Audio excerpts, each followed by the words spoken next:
Hey everyone, it's Ethan or Miist back again for another video today, and welcome back to the channel, guys. We're here again for yet another video, and today we're going to be talking about every movie I watched last week, but quickly I'm just going to talk about WrestleMania 40 because WrestleMania 40 was fucking awesome, man. It was so much fun, especially Night 2. I think Night 2 was a hell of a lot better than Night 1, just in general.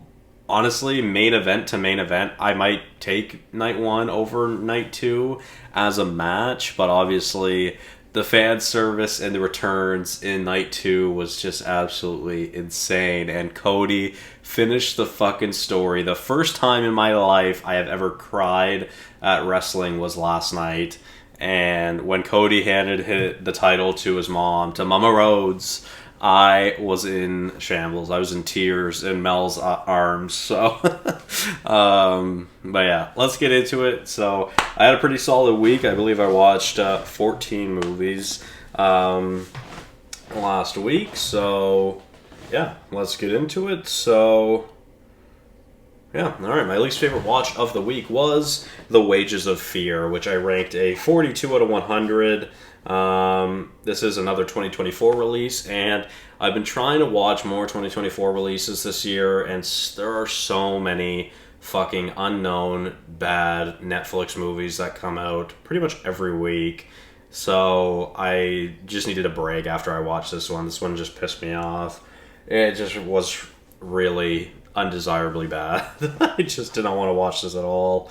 But because it was released this year, I wanted to watch it. So, yeah, I wouldn't recommend this one. Apparently there is a different, or not a different one. Well, yes, a different one, but there is like an original to this movie that came out in like the 50s, I think, but it's 2.5 hours. I thought about watching it, but I just did not want to spend 2.5 hours with a movie from the 50s. So, yeah.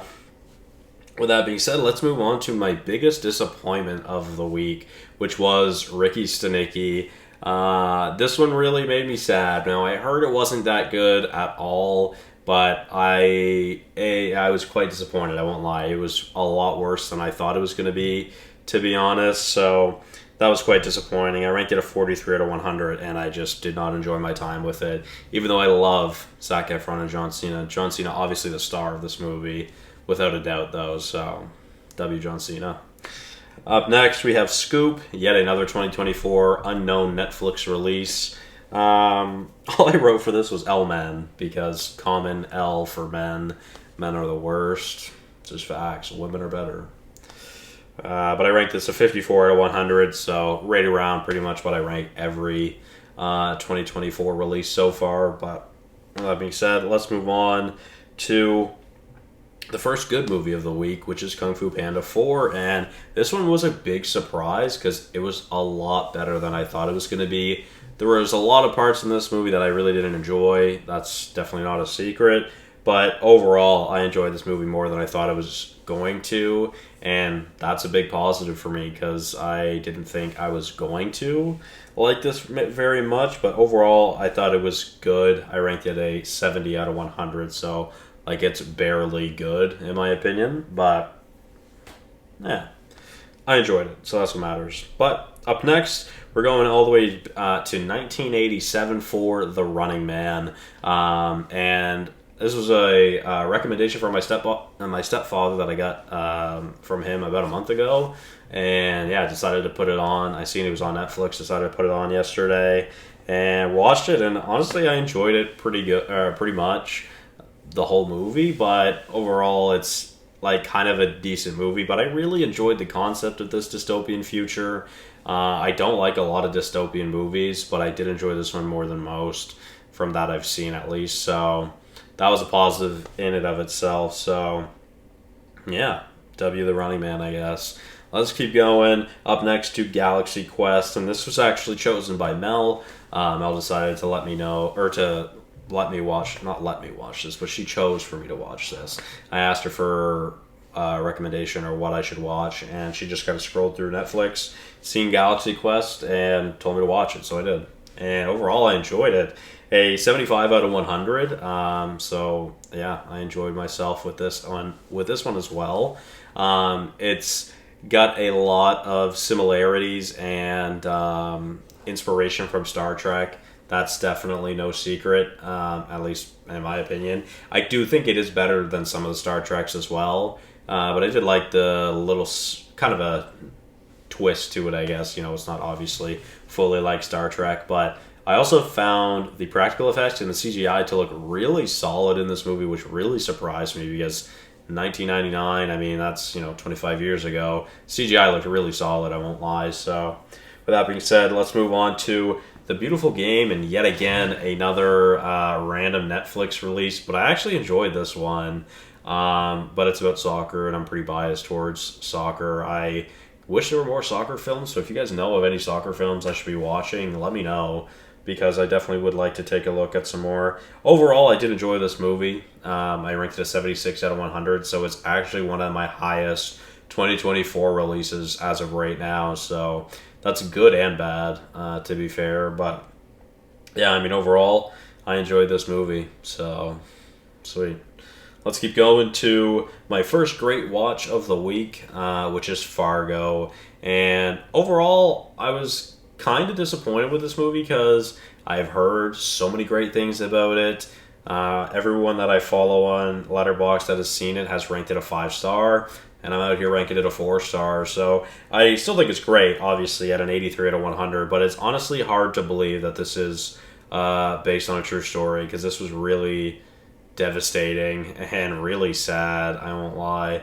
I would definitely recommend watching it without a doubt, though, but overall it just didn't really live up to what I had hoped, I guess, while watching this movie. So an 83 out of 100 isn't bad by any means, but I was a little disappointed. And honestly, kind of similarly for the next one too, which is one of my oldest movies ever watched, which is Citizen Kane.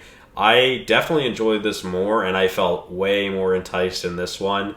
This really caught me off guard. I've heard that this movie isn't that great and it's a bit overrated, but I actually enjoyed it more than I thought I was going to, and I ranked it at an 84 out of 100. But I do think it's still a little overrated at the same time, if that makes sense. So overall, though, this was really, really interesting. This was a good watch. This was just a intriguing, gripping, written drama, and I really enjoyed it. So I would like to rewatch Fargo and Citizen Kane, because I definitely think they're both great and they could be amazing on rewatch. So that's the goal at some point. But yeah, this movie's ahead of its time. Like, the filming in Citizen Kane is absolutely crazy. It's unbelievable for how old this movie is. So truly great, I would say. So let's move on to Boys in the Hood. Yet another movie that's kind of based on a true story that is really sad. This was a really sad watch to go through. This was a really sad story about the unfortunate kind of true crime that was in Los Angeles in the 80s and 90s, especially for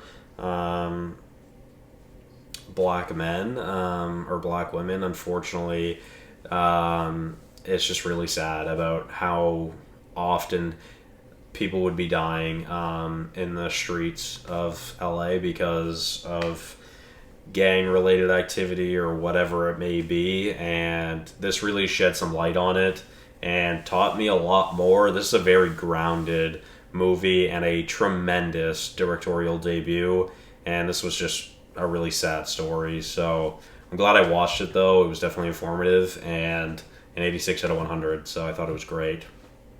Let's move on to actually the top 3 of the week.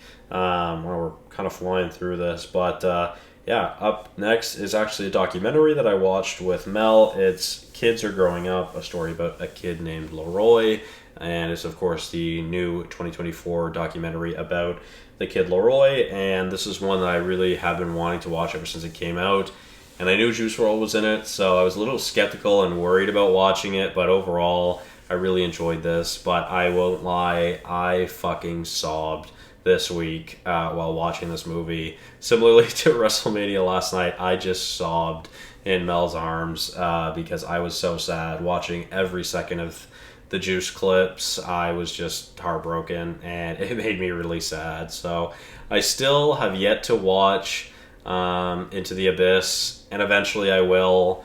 It just scares me because of how emotional I'm gonna get, but one day I will. I plan on doing it this year. So overall, a 90 out of 100 for the documentary. It's a really great documentary, and I really enjoyed my time with it. So shout out Leroy. He is one of my favorite artists. So yeah, long live Juice. Up next, actually, the next two movies are two of my favorite movies of all time, to be honest. Up next, American Psycho. This movie I literally love more and more every time I watch it. The movie poster that you'll be seeing is a shirt of mine. I have that shirt, which is awesome. I think it's so funny, but I love this movie. This is the best satire movie in my opinion.